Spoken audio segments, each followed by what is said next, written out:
J'ai besoin de ton assistance, Seigneur. Aide-moi.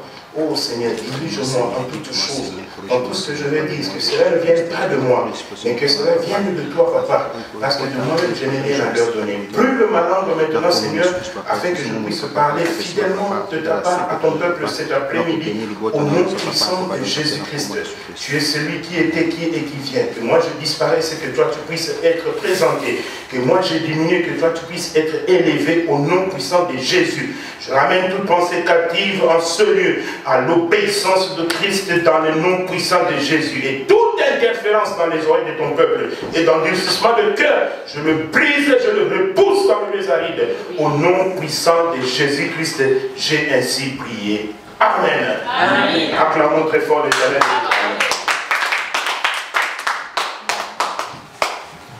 Alléluia. Amen. Alléluia. Amen. Bien-aimés, aujourd'hui, après ce message, je vais vous le donner en deux parties.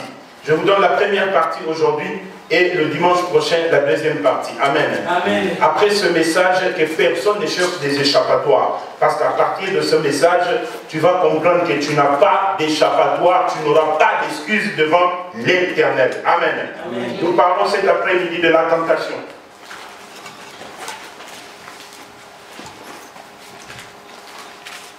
La tentation. Amen. Amen.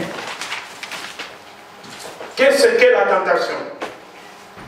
C'est simplement une impulsion qui pousse ou incite à éveiller un désir quelconque.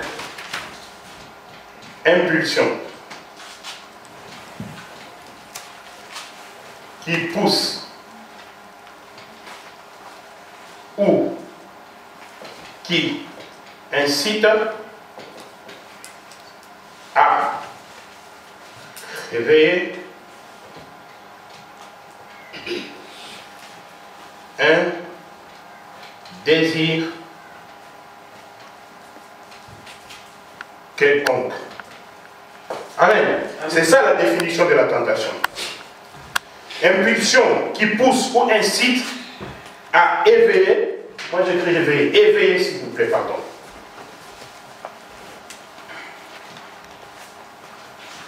À éveiller un désir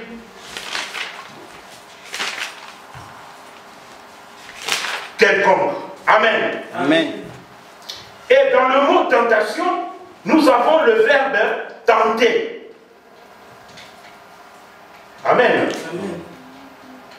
Nous avons le verbe tenter qui veut simplement dire inciter quelqu'un au mal.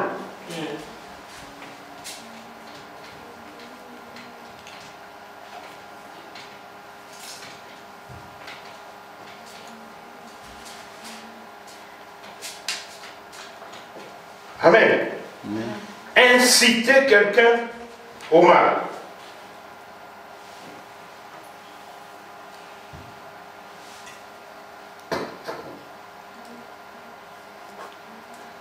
La partie d'aujourd'hui, nous allons plus être dans le schéma de la tentation de notre Seigneur Jésus-Christ.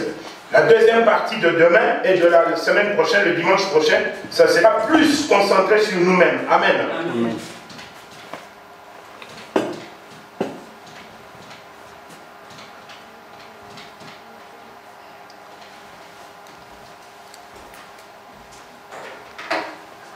Alléluia. Amen. Vous avez fini d'écrire? On peut avancer.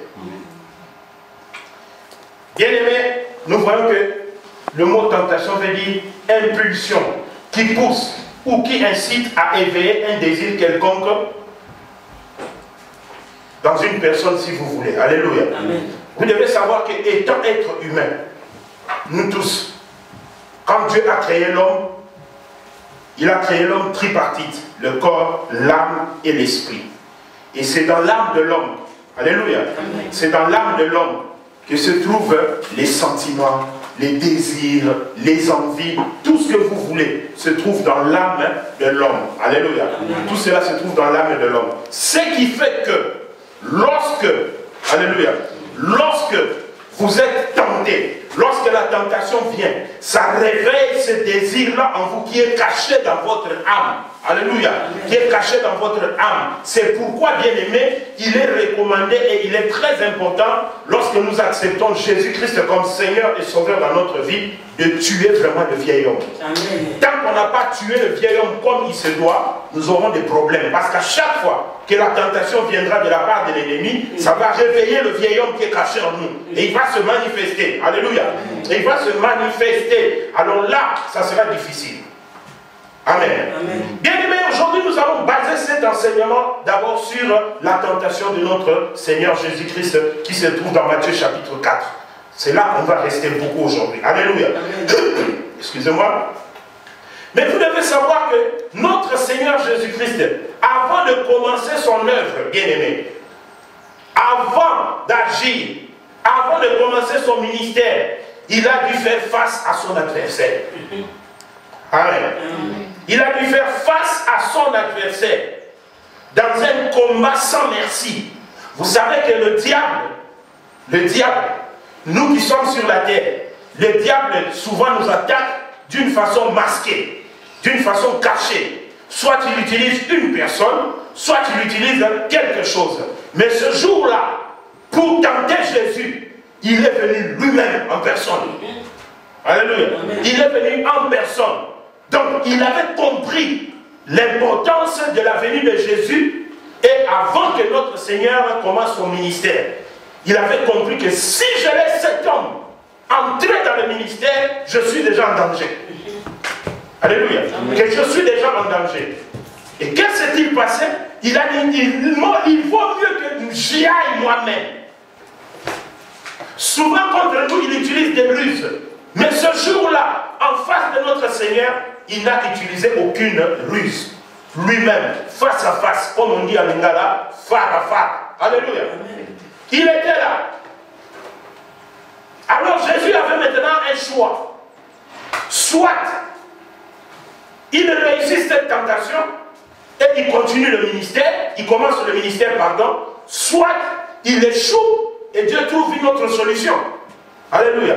Soit il réussit et il entre dans le ministère, soit il échoue et Dieu devra trouver une autre solution. Amen. Amen. Et dans cette tentation de notre Seigneur Jésus-Christ bien-aimé, il y a trois éléments importants. Il y a trois éléments importants dans la tentation de notre Seigneur Jésus-Christ. Le premier élément, c'est le lieu. Le lieu de la tentation. Ce lieu était, je dis que nous avons trois éléments importants. Amen. Amen. Je peux effacer, vous avez déjà écrit? Amen.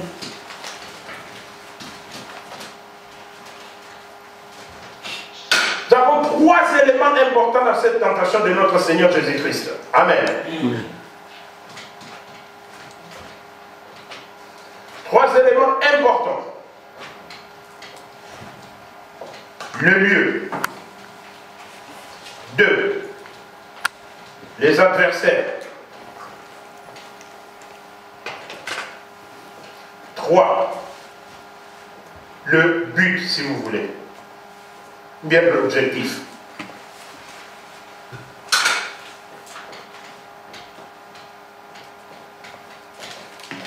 Amen. Amen. Voici les trois éléments importants dans la tentation de notre Seigneur Jésus-Christ. Alléluia. Amen. Le lieu d'abord. Où cela s'est-il passé? Jusque-là, je ne suis pas encore, nous n'avons pas encore lu la Bible. Je suis en train de poser les bases. Après, on va entrer dans les Écritures. Alléluia. Amen. Le lieu, les adversaires et l'objectif. Alléluia. Les lieux, où cela s'est-il passé la tentation de notre Seigneur Jésus-Christ? La tentation de notre Seigneur Jésus-Christ s'est passée dans le désert. Alléluia. Amen. Le lieu, c'est-à-dire le désert. Et son décor. Le désert. Pourquoi le désert? Parce que c'est un lieu où il n'y avait rien. Où il n'y a rien du tout. Loin de toute influence quelconque. Alléluia. Loin de toute influence quelconque. Loin de quoi que ce soit. Loin des interventions quelconques. Alléluia. Amen. Loin des interventions quelconques. Amen. Amen. Pourquoi aussi le désert? Il est dit ceci. À cause du péché d'Adam, Adam a transformé le jardin en désert. Alors Jésus-Christ maintenant, par son obéissance, il devait maintenant transformer le désert en jardin. Amen. Est-ce que vous comprenez? Amen. À cause de la désobéissance d'Adam, le jardin a été transformé en désert. Alors Jésus-Christ maintenant, par son obéissance, devra transformer le désert en jardin. Amen. Amen. Donc le désert, où il n'y a rien.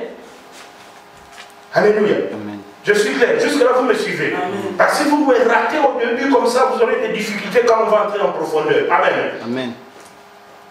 Le désert, où il n'y a pas d'intervention, où il n'y a rien du tout, aucun magasin, rien du tout, pas d'armée, rien. Face à face, deux personnes. Alléluia. Amen. Amen. Les adversaires, il n'y en avait que deux, le maître et le petit Satan. Amen. Amen. Il n'y avait que deux adversaires, Jésus et Satan. Amen. Bien-aimés, lorsque vous êtes tentés, vous ne serez pas tentés à deux. Vous serez tentés seuls. Ça sera vous et le diable. Amen. Amen. Amen. Vous comprenez? Amen.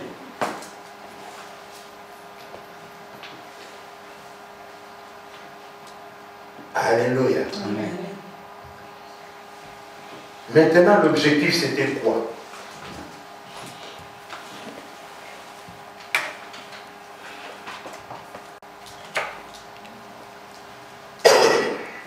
Nous avons le lieu, les adversaires et l'objectif. Alléluia. Amen. Je vous ai dit qu'ici, le diable n'a envoyé personne. Il n'a envoyé aucun démon. Il n'a envoyé aucun président. Il n'a envoyé aucun ministre de ce pays, bien de ce monde. Alléluia. Mais là, il est venu lui-même en personne. C'est-à-dire, quand le diable se présente en personne, c'est que l'enjeu est très très important. Alléluia. Amen. Souvent, nous, dans nos tentations, il envoie soit des démons, ou bien il utilise des personnes. Mais lorsqu'il se présente lui-même, c'est-à-dire que l'enjeu est très très très important. Alléluia.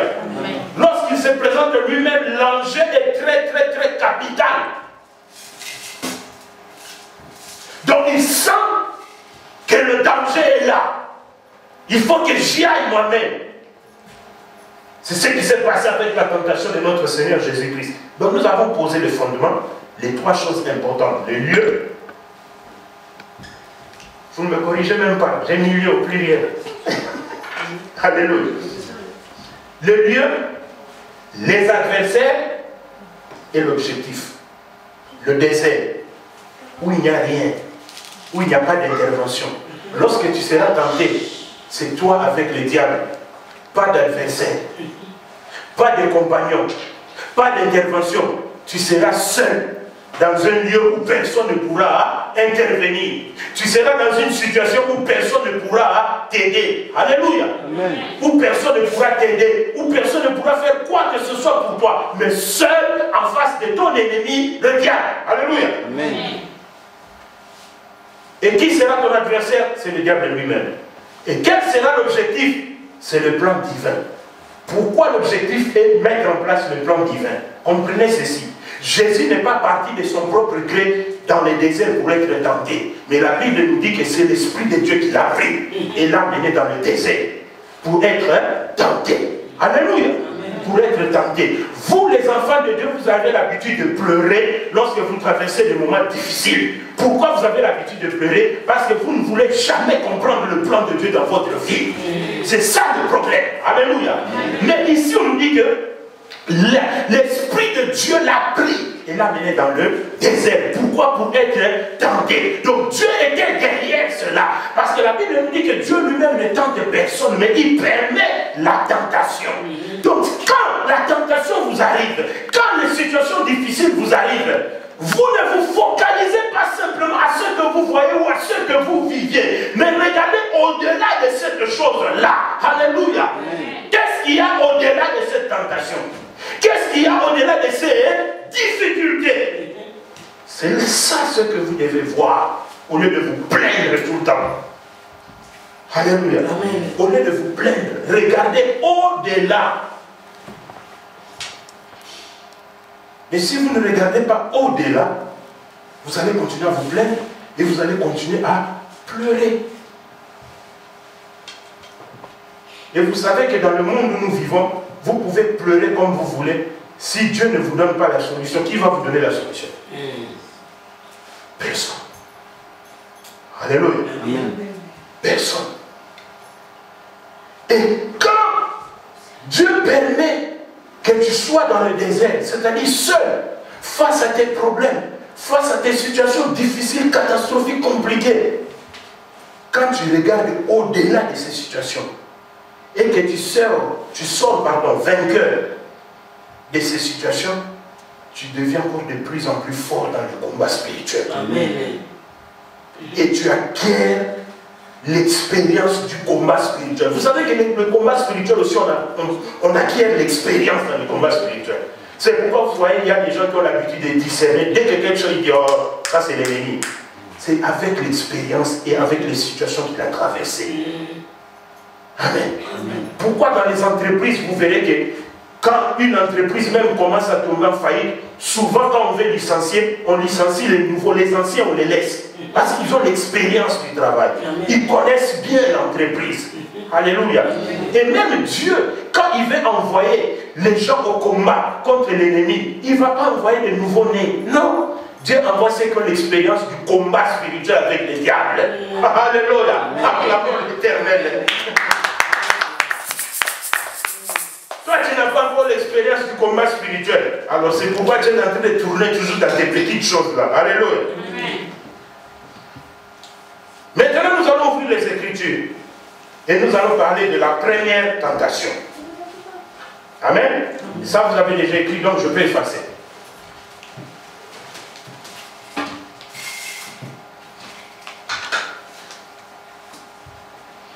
La première tentation.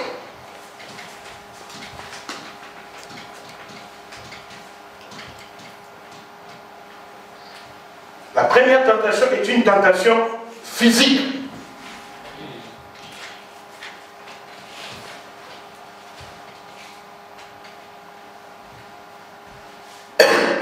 Armand, what is tentation in Netherlands? Verleiding. Yeah. Okay? And physique?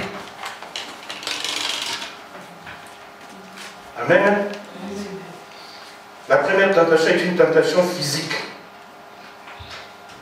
Et nous ouvrons nos Bibles dans le livre de Matthieu, chapitre 4. Le verset 1 à 4. Nous lisons, mais nous allons aller étape par étape. Même cette première partition ne termine pas ça aujourd'hui, on va terminer ça le dimanche prochain. Amen.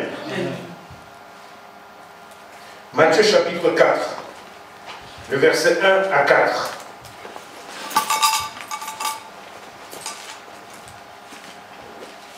Amen. La Bible déclare ceci. Alors Jésus fut amené par l'Esprit dans le désert pour être tenté par le diable. Après avoir jeûné 40 jours et 40 nuits, il eut faim. Le tentateur, s'étant approché, lui dit, « Si tu es fils de Dieu, ordonne que ces pierres deviennent de pain. » Jésus répondit, « Il est écrit, l'homme ne vivra pas de pain seulement, mais de toute parole qui sort de la bouche de l'Éternel. » Alléluia. Dans cette première tentation, nous voyons d'abord le point A, nous parlons de Satan. Amen. Satan. C'est-à-dire, nous prenons ici le verset 1 à 3. Satan. Nous allons voir d'abord comment a procédé Satan dans cette première tentation. Alléluia. Le verset 1 à 3, la Bible nous dit, alors il fut amené dans le désert pour être tenté par le diable, après avoir jeûné 40 jours et 40 nuits. Il eut faim. Le tentateur s'étant approché, lui dit, si tu es fils de Dieu, ordonne que ces pierres deviennent des pains.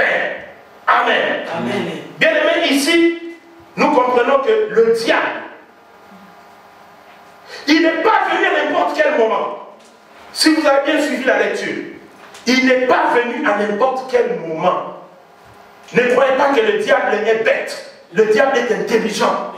Alléluia. C'est que vous les chrétiens, vous avez tendance à oublier. Le diable est intelligent. Ça c'est un. De deux, c'est que vous les chrétiens, vous avez tendance à oublier. Le diable connaît les Écritures. Amen. Il connaît la Bible. Il a été avec les Écritures. Il a cohabité avec les Écritures parce qu'il était là au Lucifer. Il connaît la parole. Alléluia. Amen. Il connaît la parole. Mais la différence entre nous et lui, c'est la façon d'utiliser cette parole. Lui l'utilise d'une façon tronquée et nous l'utilisons avec l'aide du Saint-Esprit. C'est là la différence. Mais il connaît les Écritures. Et vous verrez que pendant cette tentation, il n'est pas sorti des Écritures. Dans cette tentation, il est resté dans les Écritures. Alléluia. Amen. Il n'est pas venu à n'importe quel moment.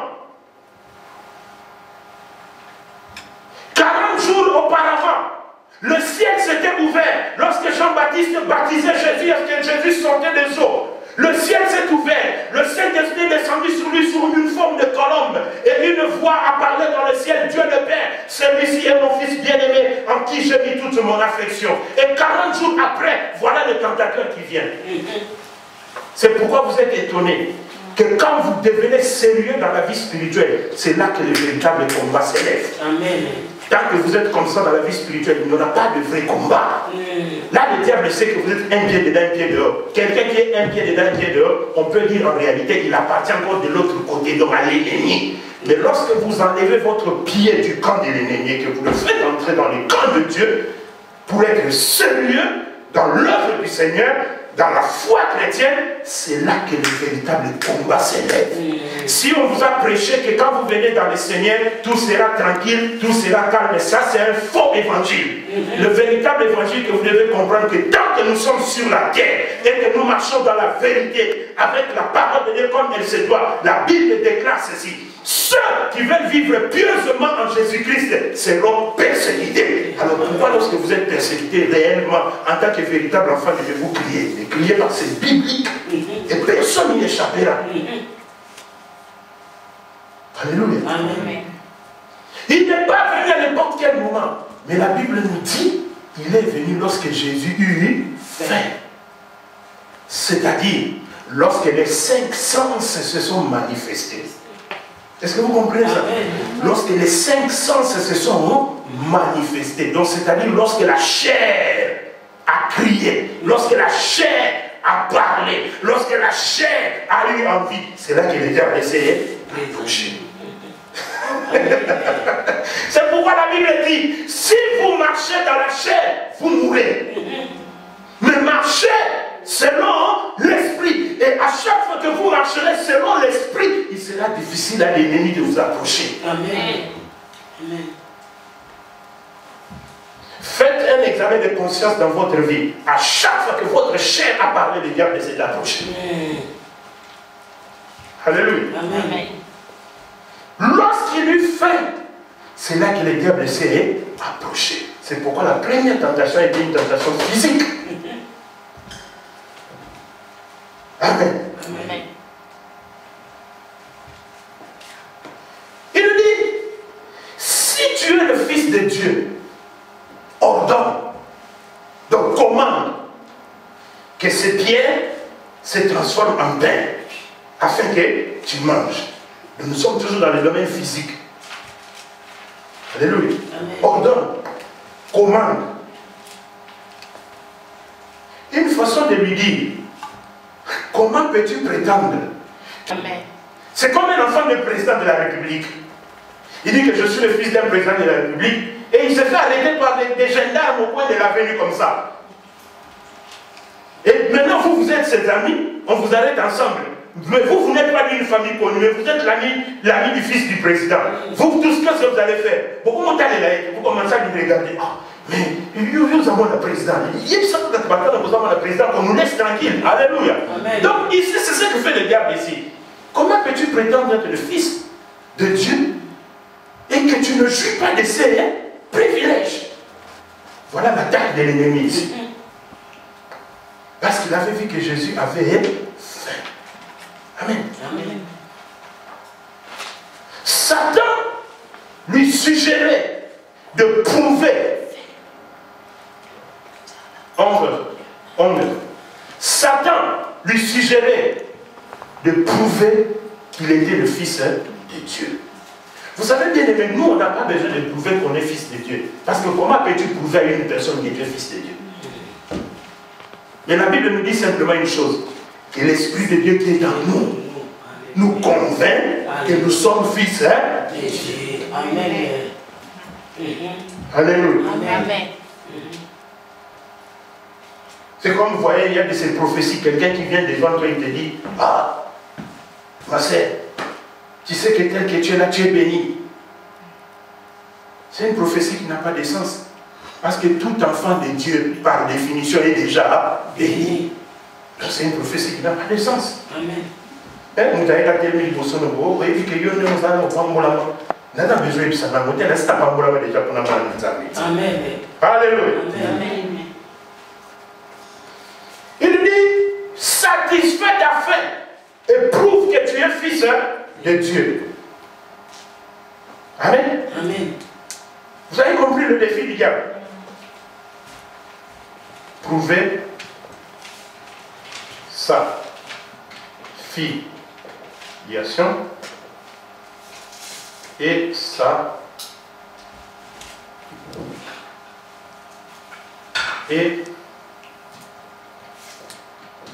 satisfaire son corps. Voilà l'attaque de l'ennemi. Prouver sa filiation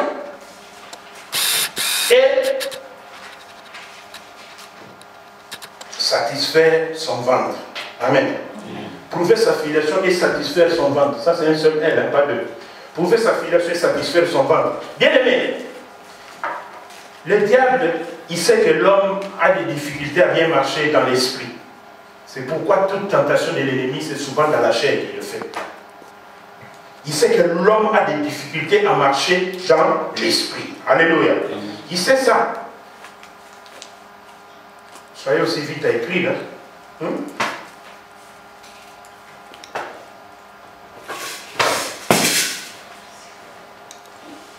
Amen. Amen. Maintenant, bien aimé, après avoir attaqué, Jésus doit se défendre. Amen. Vous comprenez? Amen. Après l'attaque, il doit se défendre. Et c'est là que nous prenons maintenant B. Jésus. Le verset 4.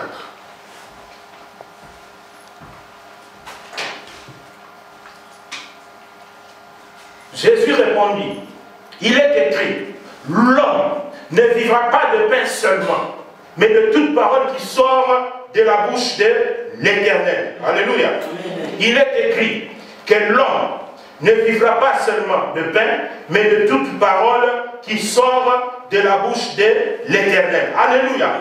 Bien aimé, vous allez constater que pendant ce combat, jusqu'à la fin, ni le diable, ni Jésus n'ont parlé en dehors des Écritures.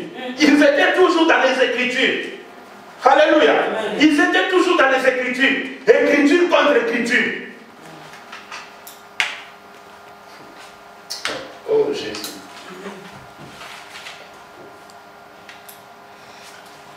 La meilleure arme pour se défendre contre Satan, ce n'est pas au nom de Jésus, sors au nom de... C'est pas ça, c'est pas ça.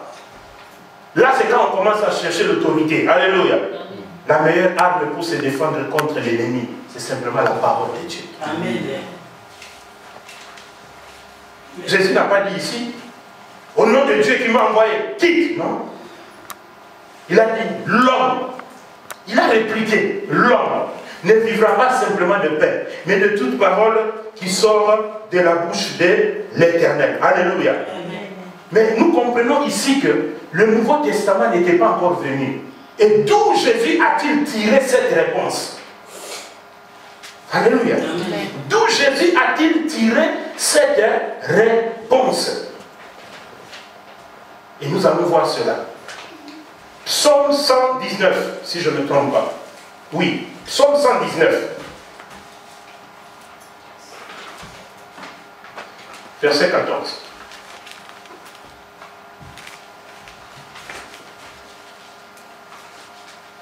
Quelqu'un peut lire pour m'aider? Psaume 119, verset 11, pardon, verset 11, pas 14, 11.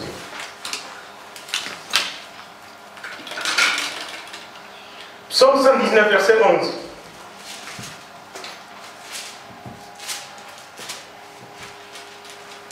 Personne n'a trouvé. Allez.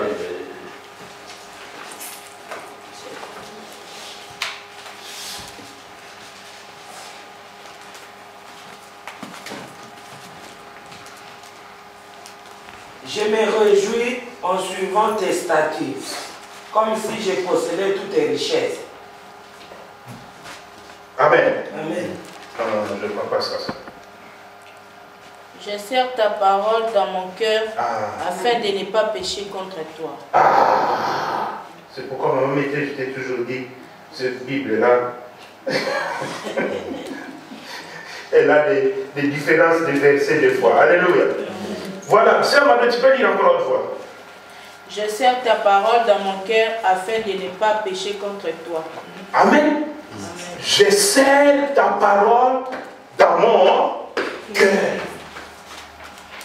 Je serre ta parole dans mon cœur afin de ne pas pécher contre toi. Laissons d'abord la partie péché. Mais prenons simplement, je serre ta parole dans mon cœur. Un enfant de Dieu doit avoir la parole du Seigneur dans son cœur et dans ses pensées. Alléluia. Amen. Dans son cœur et dans ses pensées. De façon que l'ennemi ne puisse pas le renverser. Alléluia. Amen. Alors maintenant, comme Somme avait déjà dit, je serre ta parole dans mon cœur. Donc Jésus avait la parole de Dieu dans son cœur. Mais la réponse qu'il a donnée au diable, que l'homme ne vivra pas simplement de pain, mais de toute parole qui sort de la bouche de l'Éternel, Jésus a tiré cette parole de Deutéronome chapitre 8 et le verset 3. C'est là qu'il a tiré cette parole. Alléluia. Deutéronome chapitre 8, le verset 3.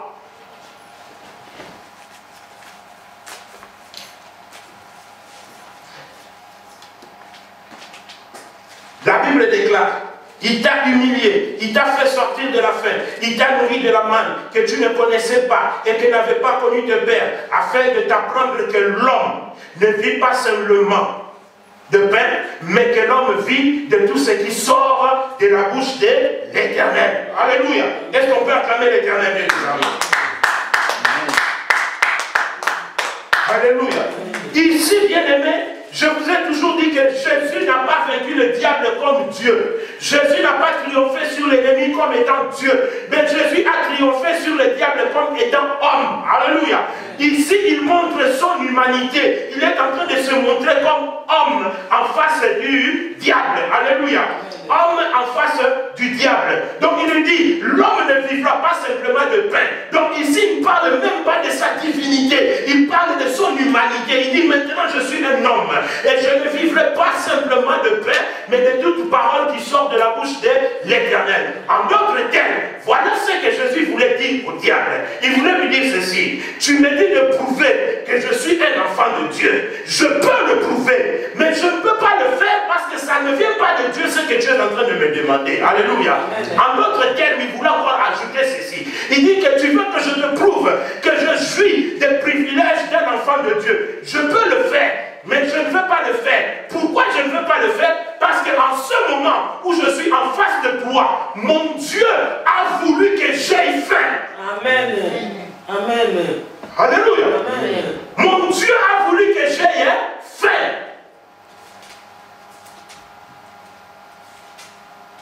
Il a dit, je vais rester dans la volonté, dans l'obligation. Parce que si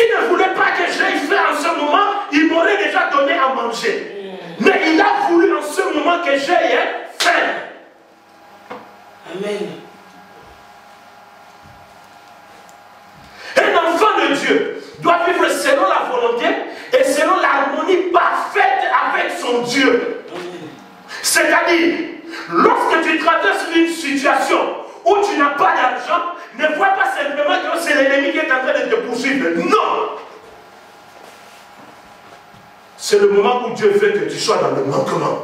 Accepte ça, un point, un trait. Si tu traverses une situation où tout devient compliqué, ne te dis pas que c'est l'ennemi qui est derrière.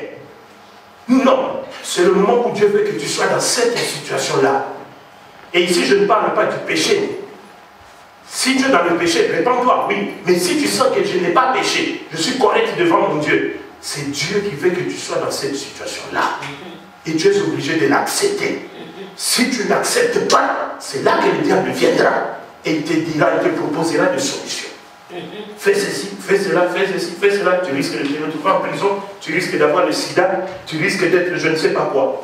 Parce que tu vas chercher une solution selon ce que l'ennemi va te proposer. Et ce que l'ennemi propose mène toujours à la catastrophe. Amen. Alléluia. Amen. Je vis avec le choix. Il y avait le problème de pain et le problème des paroles de Dieu. La situation devient compliquée, vous cherchez vite à trouver la solution. Et vous ne cherchez jamais à savoir ce que Dieu veut en ce moment-là. Alléluia. Amen. Vous ne cherchez jamais à savoir ce que Dieu veut pour vous en ce moment-là. Je vous ai toujours dit, lorsque vous êtes en train de traverser la vallée de l'ombre de la mort, c'est-à-dire les situations difficiles, ne soyez pas trop rapide à demander l'intervention de Dieu afin de sortir de cette situation. Non. Cherchez plutôt à comprendre le pourquoi et le comment. Vous comprenez ça? Amen. Cherchez plutôt à comprendre le pourquoi et le comment. Quand vous comprendrez le pourquoi et le comment, alors maintenant demandez l'intervention divine. Parce que derrière toute situation, il y a toujours un message de Dieu qui est caché. Amen. Même si Dieu vous met dans l'abondance, dans cette abondance qu'il vous a mis, il y a toujours un message dedans. Si Dieu vous laisse dans la désolation, dans cette désolation, il y a un message. Mais les chrétiens, dès que la désolation arrive, Seigneur, descends-y, il y a rien comme ça là, non. Vous devez chercher à comprendre le comment et le pourquoi. Alléluia. Vous verrez qu'il y a des enfants, il y a des gens qui craignent Dieu, qui marchent dans la crainte de Dieu, mais qui ont un problème avec l'argent. Et Dieu fera que vous passerez le moment où vous ne saurez pas toucher une grosse somme d'argent. Vous tournerez peut-être autour de 100 euros, 200 euros, 150, 200 euros. Vous vous dites, mais je peux l'essayer, pourquoi je tourne seulement autour de ça? Non, rentre en toi-même, tu verras qu'en âme et conscience, tu as un problème avec l'argent. Et Dieu est en train de briser ce problème-là. Mais tu cherches vite, oh, Seigneur, aide-moi, que je touche des millions. Tu n'as pas encore brisé cet esprit-là en toi, de l'amour, de l'argent, et tu veux que Dieu te donne des millions. Mais repère. Amen. Alléluia. Tu dois accepter la position dans laquelle Dieu te met. C'est ce qui s'est passé ici avec notre Seigneur. Il a compris que c'est Dieu qui m'a mis dans cette position de famille. Donc je n'ai pas à faire un miracle. Je n'ai pas à changer les pierres en pain. Ce n'est pas important parce que celui qui est en haut, c'est lui qui m'a dit d'être dans cette position. C'est lui qui m'a mis dans cette position. Et plus tard, Jésus dira, tout ce que je fais, je ne fais pas de moi-même. Mais c'est lui qui est en moi et c'est lui qui m'a envoyé. J'ai vu ça de lui, c'est ce que moi aussi je suis en train de faire. Donc en réalité, dans sa première tentation physique, le diable a voulu que Jésus devienne indépendant de Dieu. Vous comprenez ça? C'est ça ce que le diable a cherché en réalité. L'indépendance de Jésus.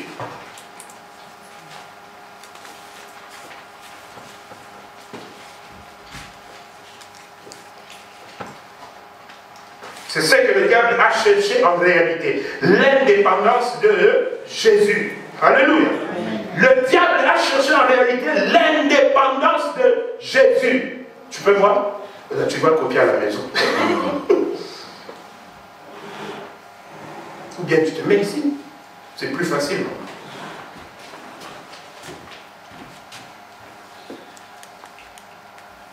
Amen. Amen. Est-ce que vous avez compris cette première tentation? Quand le diable vient te suggérer des choses, je vais prendre un exemple terre à terre. Une femme qui n'a pas encore eu d'enfant, qui entre dans le mariage, 5 ans, 10 ans, sans enfant. Et cette femme commence à regarder à gauche. Celle-là, elle a eu 3 enfants. À droite, pardon, celle-là, elle a eu 3 enfants. À gauche, 2 enfants. Derrière, 1 enfant. Devant, 2 enfants. Elle, rien. Moi, vraiment comme ça. Les autres ont des enfants. Et moi, je suis vraiment comme ça. L'ennemi approche directement. Si tu es comme ça, il y a une solution. Quelle est la solution? Va faire fécondation in vitro, c'est pour faire l'hôpital. Ça, c'est une abomination devant l'Éternel. Il te pousse à aller faire fécondation in vitro. S'il ne te dit pas ça, il te dit, il y a une autre solution. Ton mari que tu vois là, ce n'est pas toi qui es stérile, c'est ton mari qui est stérile. Cherche à sortir avec un autre homme, tu auras un enfant. Donc triche. Et tu vas aller tricher, et quand tu verras que tu es enceinte, parce que quand tu vas aller tricher, Dieu fera exprès que tu tombes enceinte maintenant. Et quand tu vas revenir, tu dis à ton mari, oh je suis enceinte, l'enceinte vient de toi. Dieu te regarde et dit, menteuse, tu as menti à ton mari. Si Dieu veut que vous restiez comme ça, ça ne regarde que Dieu. Mais en réalité, tu es dans le péché. Alléluia. Amen. Alors le diable va te proposer plusieurs solutions. Et les solutions qu'il est en train de te proposer là, c'est de te faire indépendant de la volonté de Dieu. Or, la volonté de Dieu est qu'en ce moment-là, tu continues à rester encore comme ça sans avoir d'enfant. Mais cela ne veut pas dire que tu es stérile. Alléluia. Amen. Quand Dieu, alléluia, moi quand je suis les témoignages, je vais toujours dire, lorsque vous suivez les témoignages des chrétiens à la télévision, suivez ces témoignages par rapport à la parole de Dieu. Ne suivez pas les témoignages comme ça. Oh, quelqu'un a témoigné, il a dit ceci. Non! Suivez ça à l'image de la parole de Dieu. Quand quelqu'un vient témoigner et dit, oh, j'étais stérile. 15 ans, 10 ans. Est-ce que c'est Dieu qui lui avait dit qu'elle était stérile ou ce sont les médecins? Hein? Est-ce que c'est Dieu qui lui avait dit qu'elle était stérile ou c'est les médecins? Alors si les médecins disent qu'elle est stérile, est-ce que c'est ce que Dieu a dit? Quand Dieu veut te dire que tu es stérile, Dieu te dira clairement que tu es stérile. Pourquoi il va te le cacher? Les femmes que Dieu a déclarées stériles, on les a écrites dans la Bible. Nous les connaissons. La Bible dit que Dieu a fait d'elle stérile. Dieu l'a déclarée stérile. Si Dieu n'a pas déclaré la stérilité, ça n'a rien à voir avec la stérilité. C'est que le temps de Dieu n'est pas encore arrivé. Je ne sais pas si vous m'avez bien compris. Amen. Parce que lorsque le temps de Dieu sera accompli, il vous donnera un enfant. Alors d'où sont partis les médicaments, tout ce que les médecins avaient dit? Ça n'a pas de sens. Alléluia. Amen. Le médecin, il te regarde comme ça. Tu as des trompes, tu as tout ce qu'une femme peut avoir, rien n'est bouché, tout est normal. Mais le médecin te dit que tu es stérile. Comment il sait que tu es stérile? Comment a-t-il découvert que tu es stérile? Parce que tout est bien. Le problème, c'est que Dieu n'a pas encore mis un enfant dans ton ventre. C'est tout. Parce que Dieu est clair dans sa parole. Il n'y aura pas de femme stérile dans ma maison. Vous me saisissez? Amen. Il n'y aura pas de femme stérile dans ma maison. Tant que Dieu lui-même ne l'a pas déclaré, tu n'es pas stérile. Mais le problème est que Dieu veut que tu restes dans cette position-là. Et quand toi tu commences à te tourmenter pour regarder gauche, droite, c'est là que le diable approche avec des solutions. Que les médecins vont te proposer, soit d'aller tricher à l'extérieur. La même chose aussi avec le mari. Donc c'est vice-versa. Là je parle de la femme, mais c'est la même chose aussi avec le mari. Le diable viendra lui proposer Bota dans le Liban. Après, oh non, maman, mon Bota dans le Liban, pour la monioso Bota. Non. Attendez le temps de Dieu. soyez en harmonie avec ce que Dieu est en train de faire dans votre vie. Si ce temps-là, Dieu veut que vous n'ayez pas encore d'enfants, acceptez ça. Si ce temps-là, Dieu veut que vous soyez dans le chômage, acceptez ça. Si ce temps-là, Dieu veut que vous n'ayez pas encore d'argent, acceptez. Si ce temps-là, Dieu veut que vous soyez dans l'abondance, acceptez aussi l'abondance. Alléluia. Amen. Parce qu'il y a de ces gens, Dieu lui donne l'abondance et il fait comme s'il n'avait rien. Non, ça, ce sont des fausses humilités. Ça, ce sont des fausses humilités. Quand tu es béni, tu es béni. Amen. Amen. Quand tu es béni, tu es béni. Alléluia. Amen. Je crois que votre enfant est sorti dehors, il faut le suivre.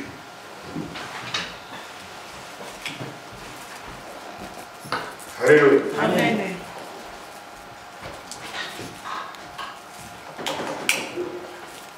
Est-ce que c'est clair ici? Amen. Ok. Ah, que Dieu soit loué. Acclamons le Seigneur.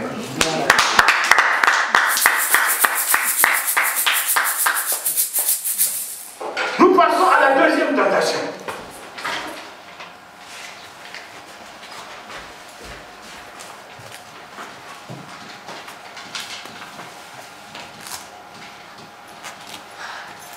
Cette tentation, elle est spirituelle.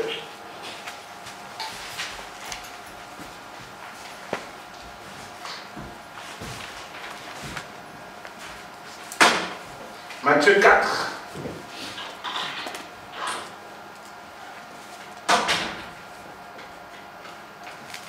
Matthieu chapitre 4, le verset 5 à 7.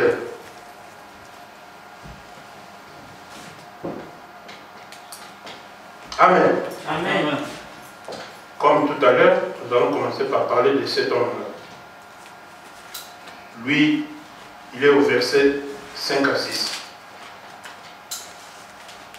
J'écris un peu vite pour qu'on prenne aussi le temps.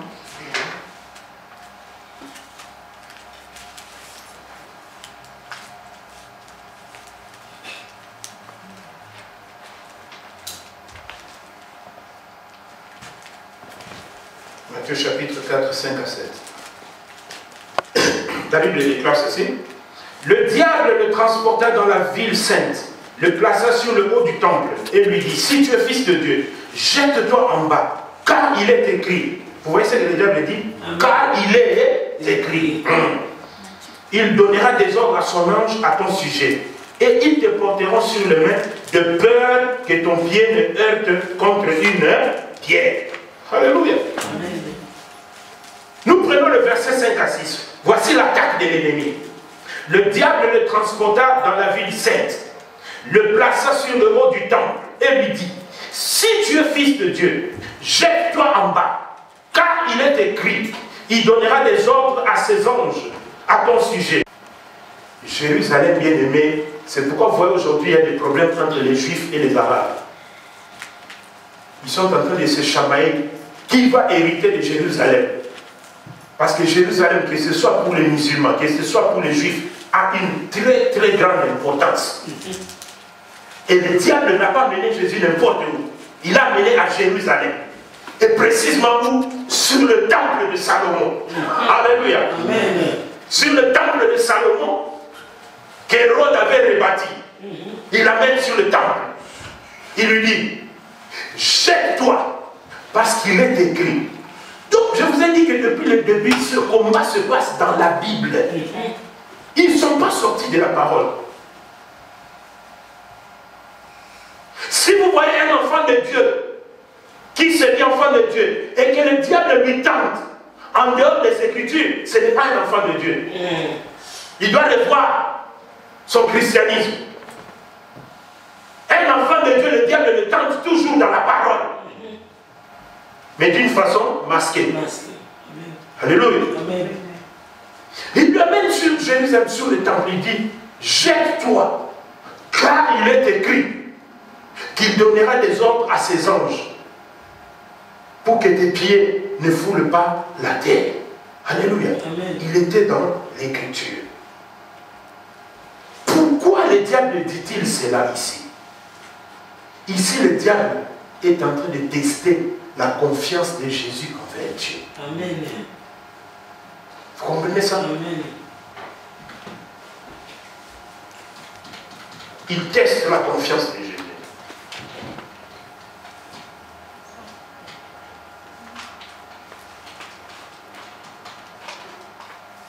Envers Dieu. Amen. Il teste la confiance de Jésus envers Dieu. Il lui dit, jette-toi, il est écrit.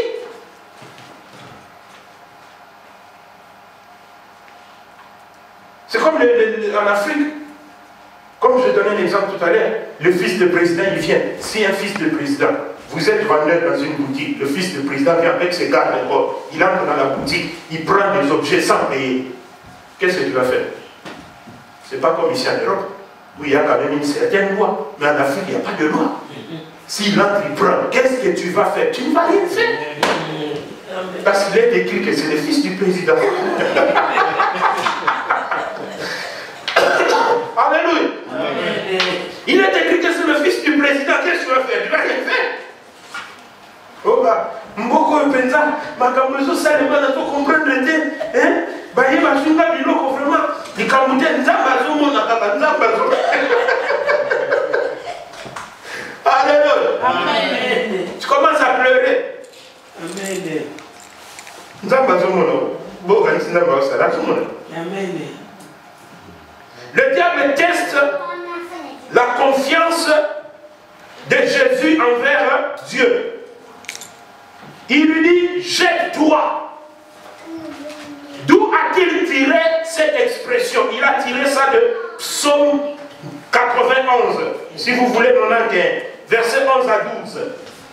C'est ici que le diable a tiré ça, Psaume 91, 11 à 12. C'est ici qu'il a pris cette parole.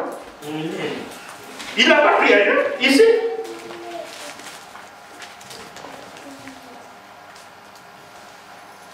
Pourquoi il va lui citer ça? Parce que le verset premier de ce psaume-là, psaume 91, le verset premier dit ceci: celui qui habite sur l'arbre du Très-Haut, hein? Vous connaissez ça, non? Celui qui repose sur l'ombre du Très-Haut habite sur les ailes du Tout-Puissant. Attends, je ne veux pas dire des choses, des bêtises, disons ça. Je ne veux pas réciter des bêtises, disons ça. Psaume 91, verset 1. Mais j'ai cité quand même certains mots.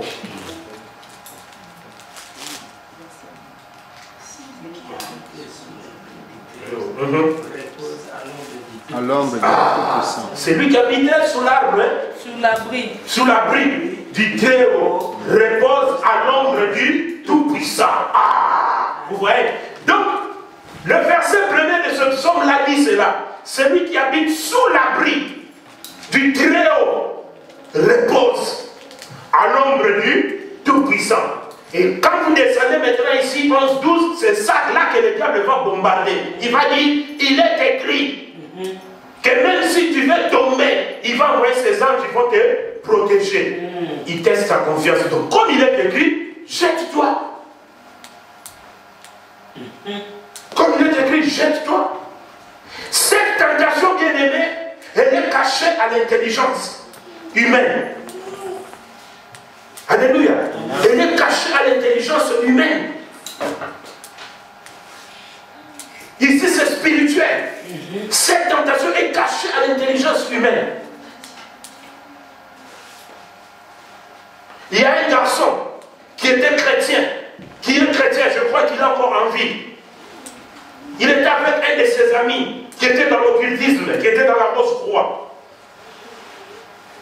Lui dit, moi je suis chrétien. L'ami là lui dit, moi je suis dans la Rose-Croix. Il dit, non, nous, moi Jésus est très puissant. Lui, l'autre aussi dit, nous la Rose-Croix, on est très puissant. Alors le résidicien lui dit, si tu crois en ton Jésus, il est tout puissant, sors de cette porte. Prouve-moi, sors de cette porte. Le chrétien se lève, il dit, je vais te prouver que notre Jésus est puissant. Je vais sortir. Il se lève, il avance. Quand il arrive seulement à la porte, il fait un pas dehors. Il tombe, il commence à saigner. Un chrétien, s'il vous plaît. Il tombe et il commence à saigner. Pourquoi est-il tombé? Pourquoi il a saigné?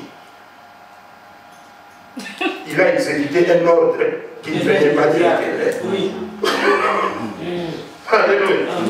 Il a exécuté un ordre que Dieu n'avait pas donné. C'était écrit. Jésus pouvait se jeter.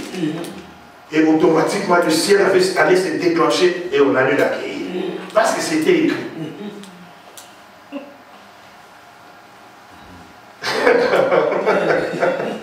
Alléluia. Mais voyons la réponse.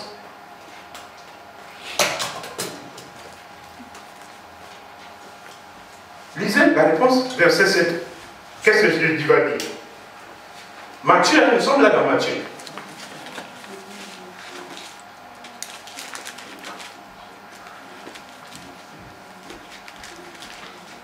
Jésus lui dit, d'autre part, il est écrit, tu ne tenteras pas le Seigneur ton Dieu. Est-ce que vous êtes d'accord avec ça? Amen. Non, mais regardez, quand on lit les Écritures, vous aussi, il faut lire. Vous devez lire, pardon. Alléluia. Maman, tu peux les prendre, s'il te plaît. Jésus lui dit, d'autre part, il est écrit, tu ne tenteras pas le Seigneur ton Dieu. Alléluia. Amen. Bien-aimé, Jésus réplique. D'autre part, il est écrit, tu ne tenteras pas le Seigneur ton Dieu. C'est-à-dire quoi? Il y a un problème de confiance ici. Le diable lui dit, si tu as vraiment confiance en Dieu, jette-toi. Ici, nous sommes dans le domaine spirituel. Jette-toi. Bien-aimé, quand on a confiance en quelqu'un, on n'a pas besoin de l'éprouver. Amen. Alléluia. On n'a pas besoin de l'éprouver. Je vous donne un exemple. Si tu viens chez moi,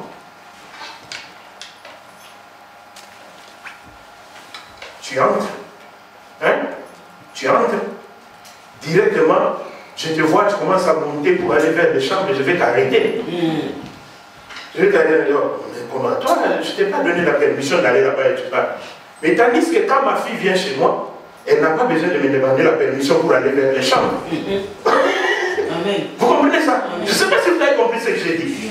Si tu viens chez moi et je te vois directement commencer à te diriger vers les chambres, je vais t'arrêter. Parce que les chambres, c'est un lieu d'intimité. Ce n'est pas n'importe qui entre dans les chambres. Moi, ça m'étonne des fois des gens qui font entrer n'importe qui dans leur chambre. Les chambres, c'est un lieu intime. Quand vous recevez des visiteurs, il faut fermer la porte. Personne ne va passer devant votre chambre et regarder ce qu'il y a à l'intérieur. Non, il faut fermer la porte. Alléluia. Mais tandis que si ma fille vient chez nous nous rendre visite, vous comprenez cette différence-là? Pourquoi? Parce que la confiance règne. Amen. Amen. La confiance règne. Donc je n'ai pas besoin de lui dire, tu vas dans la chambre, qu'est-ce que tu vas aller chercher là-bas? Non, non. Comme j'ai confiance, je ne lui sortirai jamais cette phrase-là. Est-ce que vous me suivez? Amen. Je ne lui sortirai jamais cette phrase-là, parce qu'il y a la confiance. C'est ma propre fille, donc je n'ai pas besoin de m'inquiéter pour ça. Mais une autre personne, je vais l'arrêter. Alors, quand on aime quelqu'un, quand on a confiance en quelqu'un, on n'a pas besoin de l'éprouver. On n'a pas besoin de l'éprouver. Alléluia. Je prends 10 €, je laisse sur la table. Oh, je vais savoir quel est l'enfant qui est voleur dans cette maison. Mais tu vas faire devenir des enfants des voleurs. Si tu as confiance en tes enfants, tu n'as pas laissé 10 € pour les éprouver. Et si au moment-là, l'enfant n'est même pas voleur, mais l'enfant a besoin d'acheter quelque chose, il a dit, ah, il y a personne, bon, je prends ça, je vais dire après que j'avais pris, je prends l'argent, il va acheter. Au moment où il va acheter quelque chose, toi tu reviens à la maison, directement tu comprends, ah, bah, ça va comme il ah, dans ce comprendre, les enfants deviennent des voleurs. Non, tu as cherché à éprouver tes enfants. Pourquoi? Pourquoi? Je suivais quelque chose sur la télévision. Une femme avec son mari, à 1 semaine de leur mariage. Vous savez ce que cette femme a fait? Elle est partie. Ici en Europe, il y a ce qu'on appelle, comment je peux dire ça? Les escort girls. Les escort girls, c'est ce qu'on peut dire en lingala, basso basala katindumba ya propre. C'est-à-dire, ils sont dans une agence, ils dépendent d'une agence, et quand les hommes qui ont beaucoup d'argent, les stars ou quoi, veulent venir dans un pays. Il dit que je ne veux pas être seul, je veux que vous me cherchiez une femme qui sera avec moi pendant tous les séjours. Il ne va pas aller chez les prostituées là. Non. L'agence a des filles qui sont là, on lui dit, ok, toi, il a demandé le teint, la taille, tout ça. On dit, bon, toi, tu corresponds à ça, c'est toi qui seras avec lui pendant son séjour. En anglais, on appelle ça escort girl. Donc, il y a propre. Mais ça va dire Ndoumba. Parce que Ndoumba, alléluia. C'est la prostitution. Cette femme est partie payer une fille comme ça.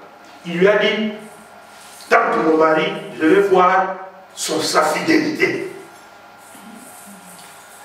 Vous voyez le niveau qu'il a mené.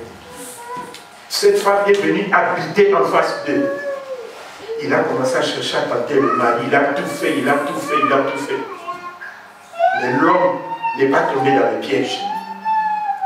Et maintenant, voilà la femme, au lieu même de garder son secret, elle dit à son mari, vraiment maintenant je reconnais ta fidélité. Il lui sort la vidéo, il dit, voilà ce que j'ai filmé. Le mari regarde et dit, ah bon? Donc cette femme-là, ce qu'elle faisait, c'est toi qui l'as envoyé. Donc tu doutais de ma fidélité. Comme tu doutais de ma fidélité, à partir d'aujourd'hui, il n'y aura plus de mariage, on se sépare. Alléluia. Quand on a confiance en quelqu'un, on ne l'éprouve pas. C'est comme dans le mariage. Dans le mariage, si la confiance n'est plus là, mieux vaut se séparer. Mieux vaut se séparer. Parce que le mariage est bâti sur la confiance. Le diable veut que Jésus prouve sa confiance en Dieu. Et Jésus va lui répondre. Et d'où Jésus a-t-il tiré cette parole? Deutéronome chapitre 6, verset 16. C'est d'ici que Jésus a tiré cette parole.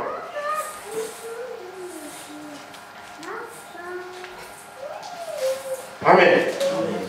Deutéronome chapitre 6, verset 16. C'est de là que Jésus va tirer cette parole qu'il a répondu au diable. La Bible déclare, vous ne tenterez point l'Éternel votre Dieu comme vous l'avez tenté à Massa. Alléluia. Amen. Vous ne tenterez point l'Éternel votre Dieu. Nous avons l'habitude de tenter Dieu, nous les chrétiens.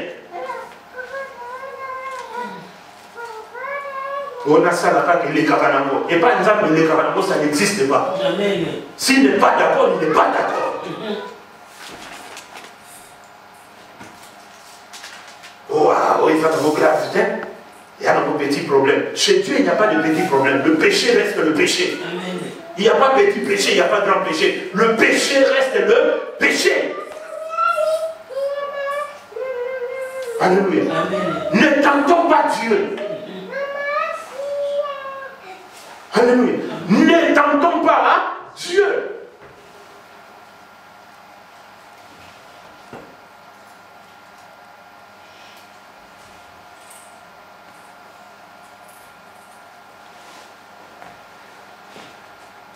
Jésus était fils de Dieu.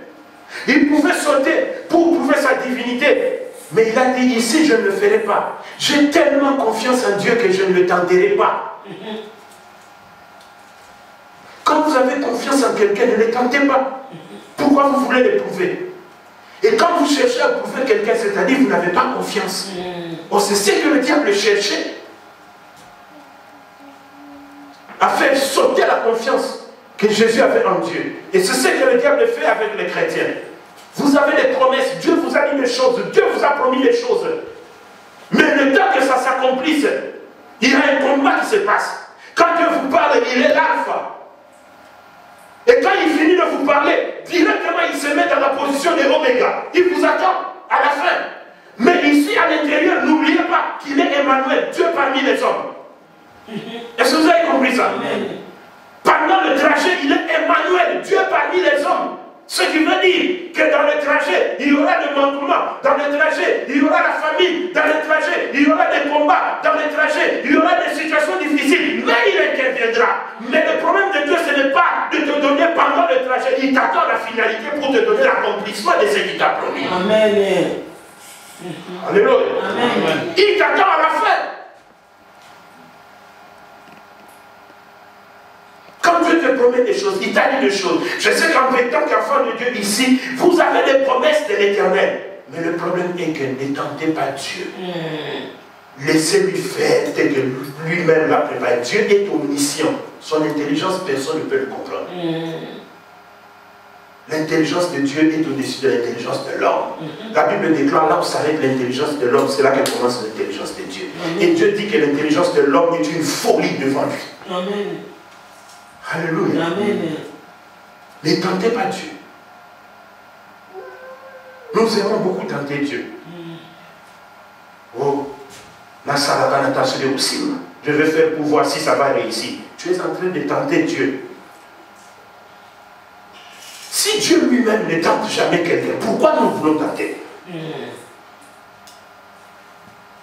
Amen. Ne tentez jamais l'Éternel. Gardez votre confiance en Dieu. Alléluia. Amen. C'est pourquoi Jésus, devant la tombe de Lazare, il a dit, si je parlais, ce n'est pas pour moi, c'est pour ces gens-là.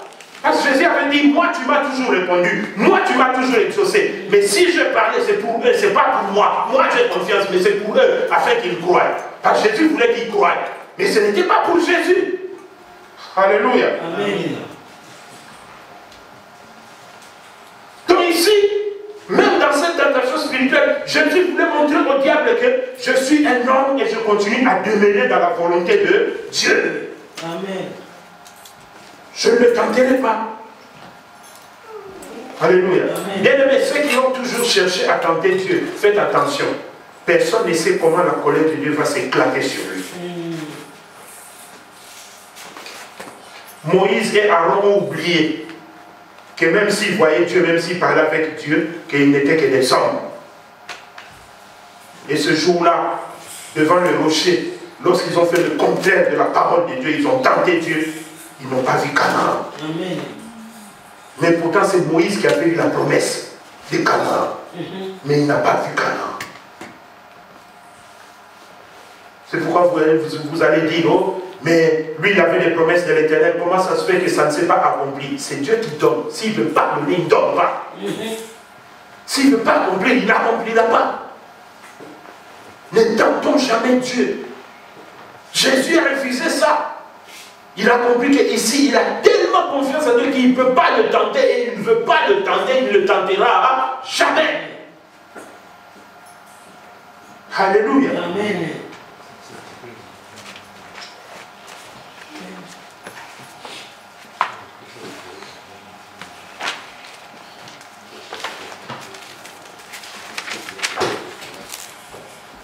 Nous passons à la troisième et dernière tentation. Est-ce que vous avez bien compris cette tentation? Amen. Amen.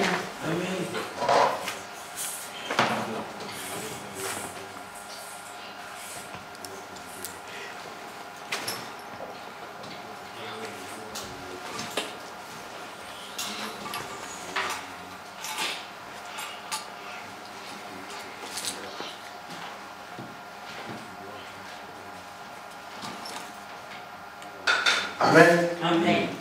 Ici, c'est le service.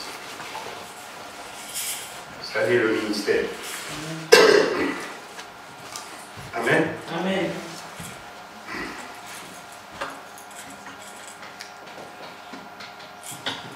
Matthieu 4, 8 à 10.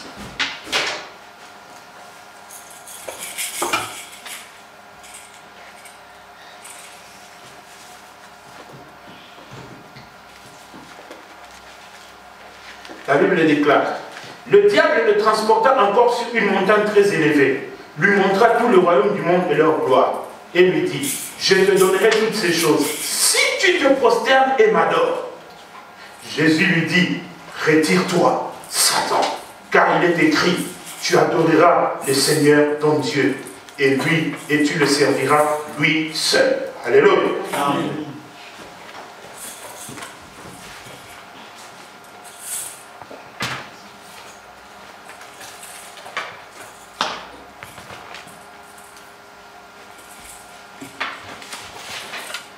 Bien aimé, vous savez que le diable est audacieux et il est impoli aussi. Amen. Il est très audacieux et il est en même temps impoli. bombarde. Il dit, il lui a mené encore dans un autre endroit. Il lui a montré le monde entier. Alléluia. Le monde entier. Il a dit, si tu m'adores, je te donnerai cela. Comment le diable peut-il proposer quelque chose à Jésus, au Créateur? Il est simplement resté dans les Écritures où il est écrit dans le livre d'Apocalypse, quand on l'a jeté, on lui a dit, va régner sur la terre. Alléluia. Vous comprenez ça? On lui avait dit, va régner sur la terre. Donc, ça lui appartenait. Spirituellement, notre terme, Dieu lui avait donné cela. Alléluia. Ça lui appartenait. Mais il avait oublié qu'en face de lui maintenant, il avait le créateur de ces choses-là. Amen. Donc c'est comme quelqu'un qui vient proposer au fabricateur de Mercedes une Mercedes. Il va s'étonner. Il va se dire, je suis le fabricateur de la voiture Mercedes. Comment tu peux encore venir me proposer une voiture Mercedes? Ça n'a pas de sens. Amen. Alléluia. Ça n'a pas de sens. C'est comme un boucher, celui qui coupe la viande. Tu viens encore lui proposer la viande. Il te dira, mais je suis boucher, j'ai la viande en abondance ici chaque fois. Comment peux-tu venir me proposer encore de la viande? Ça n'a pas de sens. Alléluia. Amen.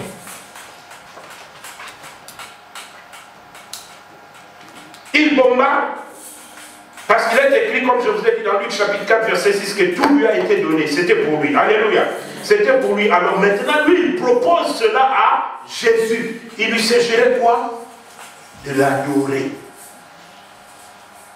De s'agenouiller devant lui.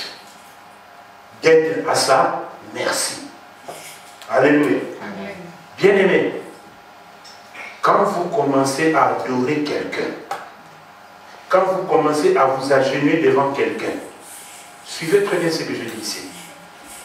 Quand vous commencez à adorer quelqu'un, vous commencez à vous agenouiller devant quelqu'un. Quand je dis agenouiller ici, ce n'est pas se mettre à genoux comme ça devant quelqu'un. C'est-à-dire quand vous commencez à tout le temps, c'est que cette personne-là dit, tu dis, je suis d'accord. Ce qu'il dit, je suis d'accord. Ce qu'il dit, je suis d'accord. Sachez que spirituellement, il y a un transfert qui s'est fait. Il prend maintenant la domination sur vous, sans que vous vous rendez compte. Il arrivera un moment donné où vous ne comprendrez pas tout ce qui commencera à vous dire, vous serez obligé de le faire. Est-ce que vous avez saisi ce que je dis? Et c'est ce que le diable ici propose à Jésus. Donc, à ce moment-là, quand la personne prend une domination sur vous, une ascendance sur vous, en d'autres termes, vous devenez maintenant son esclave. C'est ce que le diable proposait à Jésus ici. Si tu m'adores, je te donne. Or, si Jésus avait accepté, il allait maintenant entrer dans une position d'esclave et maître. Or, nous adorons Dieu, mais nous n'avons pas une relation d'esclave et créateur. Non, nous avec Dieu, nous l'adorons, nous l'aimons, mais notre relation avec Dieu, c'est une relation de père et fils. Amen. Et Jésus va répliquer au verset 10, comme nous venons de le lire. Jésus lui dit, retire-toi Satan, car il est écrit, tu adoreras le Seigneur ton Dieu et tu le serviras lui seul. Alléluia. Bien-aimé, la réponse de Jésus, il a tiré cela de Deutéronome chapitre 6, verset 13. C'est ici qu'il a tiré sa réponse. C'est là qu'il a tiré sa réponse.